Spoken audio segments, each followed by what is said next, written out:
देखिए, किसान का आंदोलन जो है बहुत सही है और जो उनकी मांग है वो भी सही है। और जो मर गए हैं हमारे किसान भाई, उनको शहीद का दर्जा भी देना चाहिए।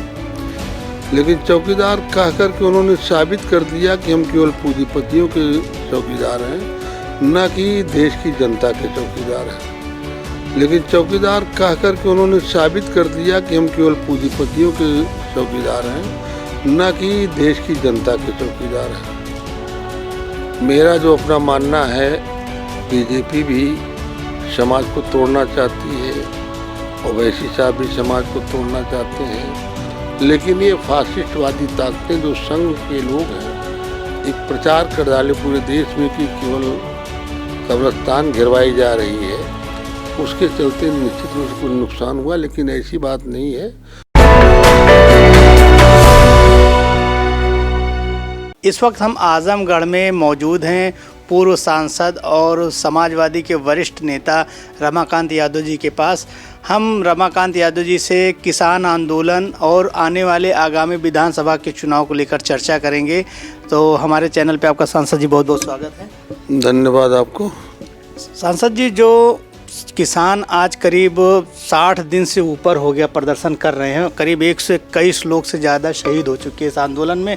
किसानों की मांग भी, जो लोग मर रहे हैं उनको शहीद का दर्जा दिया जाए, मगर उनको सरकार तारीख पे तारीख केवल दे रही। तो आपको क्या लग रहा है इस बारे में? देखिए, किसान का आंदोलन जो है बहुत सही है और जो उनकी मांग है वो भी सही है। और जो मर गए हैं हमारे किसान भाई, उनको शहीद का दर्जा भी देना चाहिए। सरकार, देखिए, हमारे माननीय प्रधानमंत्री जी बराबर कहते थे हम चौकीदार हैं, लेकिन चौकीदार कह कर के उन्होंने साबित कर दिया कि हम केवल पूंजीपतियों के चौकीदार हैं, न कि देश की जनता के चौकीदार हैं। तो किसानों की मांगें जनमीन, हम लोग किसानों के साथ हैं। किसानों की लड़ाई सही है, उस लड़ाई में हम लोग भी साझा कर रहे हैं, उनका साथ दे रहे हैं, उनका सहयोग कर रहे हैं, उनके साथ आस्था भी रख रहे हैं हर तरह से किसानों के साथ। जो ये अभी उत्तर प्रदेश विधानसभा चुनाव चल रहा है, चुनाव की हर पार्टियां तैयारी में लग गई, चाहे कांग्रेस हो, सपा हो। अब इस बार चुनाव में दो नई पार्टियों की एंट्री हुई। एक आम आदमी पार्टी उत्तर प्रदेश में पूरी जोर शोर से अपनी राजनीतिक ज़मीन तलाशने पे लगी हुई है, और दूसरी वहीं असदुद्दीन ओवैसी, जिनको हाल फिलहाल में भी 5 सीट बिहार मिली, जिससे उनका हौसला बुलंद हो गया। वो कह रहे हैं कि हम पूरे देश में इलेक्शन लड़ेंगे। अभी कुछ दिन पहले सराय मीर आजमगढ़ आपके यहाँ क्षेत्र में आए, तो उनके जो साथ थे राजभर जी, उन्होंने कहा ये अभी यहाँ की भीड़ देख के उन्होंने कहा ये तो अभी केवल झांकी है, पूरा प्रदेश बाकी है और हम अखिलेश जी के पास नहीं जाएंगे। आपको क्या लग रहा है, जो उन पर बीजेपी की बी टीम लगने का आरोप लगता है, क्या वो सही है? देखिए, चुनाव लड़ने का हक तो सबको है, कोई भी लड़ सकता है, लोकतंत्र है और हम सभी लोग लोकतंत्र में विश्वास भी करते हैं। और ओवैसी साहब के बारे में देखिए, बिहार अलग है, बंगाल अलग है, उत्तर प्रदेश अलग है। हमारे यहाँ का मुसलमान शिक्षित है, पढ़ा लिखा है, समझदार है। इसलिए मैं समझता हूँ कि ओवैसी हो या ओम प्रकाश हो या कोई भी हो, अखिलेश जी की विचारधाराओं से सभी लोग जुटे हुए हैं, उसमें कोई दिक्कत नहीं है। और जहाँ तक ओवैसी के बारे में अगर मुझसे पूछना चाहते हैं, जानना चाहते हैं, तो भारतीय जनता पार्टी के बड़े नेता हैं, साक्षी महाराज उन्नाव से सांसद हैं, उनसे पूछिए। रहा सवाल, 5 साल पहले हैदराबाद में नगर महापालिका का चुनाव हुआ है। उस समय टीआरएस और ओवैसी साहब एक साथ लड़े थे, तो 100 से ऊपर सीटें गई थी दोनों लोग मिला करके। और अब की बार इन्होंने अलग से लड़ा है।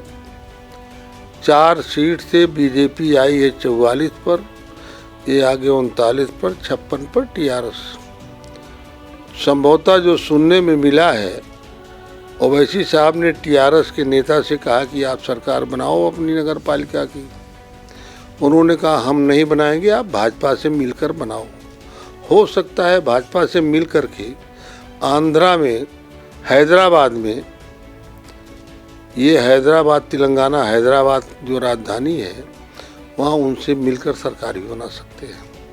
और बीजेपी के लोग सरकार बनाने के लिए कोई इतराज़ भी नहीं करते हैं, क्योंकि आपने देखा है कश्मीर में महबूबा के साथ मिलकर बनाए। और मेरा जो अपना मानना है, बीजेपी भी समाज को तोड़ना चाहती है, ओवैसी साहब भी समाज को तोड़ना चाहते हैं, और समाजवादी समाज को जोड़ना चाहती। फ़र्क इतने दोनों में है। अगर जो है ओवैसी या ओम प्रकाश राजभर जी अपना प्रस्ताव गठबंधन का लेके अखिलेश जी के पास जाते हैं, तो क्या पार्टी उनको अपने साथ गठबंधन में शामिल करेगी? देखिए, आप जो पूछ रहे हैं ओम प्रकाश जी ओवैसी गठबंधन की बात, ये हमारे नेता का मामला है, मेरा मामला नहीं। इस पर नेता हमारे विचार कर सकते हैं, इस पर हम कोई टिप्पणी नहीं कर सकते। जो अभी देश के चुनाव के भी हालात चल रहे हैं, उसमें सारी पार्टियों का बस खाली एक ही उद्देश्य है। सब यही कहते हैं, जैसे आम आदमी पार्टी वो भी कह रहे हैं हमको खाली बीजेपी को रोकना है, वो ऐसे कह रहे हैं हमको बीजेपी को रोकना है। तो अगर सब इस तरह से अलग अलग लड़ेंगे तो आपको क्या लगता है, बीजेपी रुकेगी या बीजेपी और मजबूत होगी? देखिए, कहने और करने में फ़र्क है। अगर बीजेपी को रोकने का काम कोई करेगा देश में, प्रदेश में, तो समाजवादी पार्टी के अलावा कोई नहीं रोक पाएगा, न रोकने का काम कर पाएगा। अगर रुकेगी तो समाजवादी पार्टी रोकेगी उनको, अखिलेश यादव की विचारधारा रोकेगी, अखिलेश यादव के जो विकास कार्य हुए हैं उस पर रुकेगी। अखिलेश यादव ने मामूली काम थोड़ी किया उत्तर प्रदेश में। जितनी सड़कें बना दिया है, चाहे वो लखनऊ से आगरा की हो, या लखनऊ से बलिया तक पूर्वांचल एक्सप्रेस हो, या मेट्रो हो, या जो समाजवादी पेंशन 55 लाख लोगों को देते थे, लाखों लाख की संख्या में उन्होंने साइकिल बांटा बच्चियों को, करोड़ों की संख्या में उन्होंने कंप्यूटर बांटा गरीब बच्चों को, तमाम कन्या विद्या धन बांटा उन्होंने श्मशान घाट भी बनवाया, उन्होंने आपकी कब्रिस्तान को भी गिरवाया। लेकिन ये फासिस्टवादी ताकतें जो संघ के लोग हैं, एक प्रचार कर डाले पूरे देश में कि केवल कब्रिस्तान गिरवाई जा रही है, उसके चलते निश्चित रूप से कुछ नुकसान हुआ। लेकिन ऐसी बात नहीं है, उन्होंने श्मशान घाट और कब्रिस्तान दोनों पे बराबर ध्यान दिया है। और समाजवादी विचारधारा हमेशा सबको मिला के लेके चलती है, चाहे वो हिंदू हो, चाहे मुस्लिम हो, चाहे सिख हो, चाहे ईसाई हो, छोटा हो, बड़ा हो, गरीब हो, अमीर हो, सबको एक साथ लेके चलती है, चलना चाहती है। तो ये थे हमारे साथ पूर्व सांसद और समाजवादी के वरिष्ठ नेता रमाकांत यादव जी। इनका साफ कहना है कि अगर उत्तर प्रदेश में बीजेपी को कोई रोक सकता है, कोई टक्कर देने की हैसियत रखता है, तो केवल समाजवादी पार्टी है। बाकी जो भी पार्टियां हैं वो खाली बीजेपी को मजबूत कर रही हैं, वोटों का बिखराव की राजनीति इस पूरे प्रदेश में कर रही हैं, जो कि अब मुसलमान और यहाँ की जनता और यहाँ की आवाम समझदार हो चुकी है। आने वाले वक्त में अखिलेश यादव जी के विकास कार्यों को देखते हुए सपा के साथ मजबूती से जनता आने वाले चुनाव में प्रदेश में जुड़ेगी। कैमरा पर्सन राजेश कुमार के साथ Khurshid Khan Raju, news time nation, Azamgarh.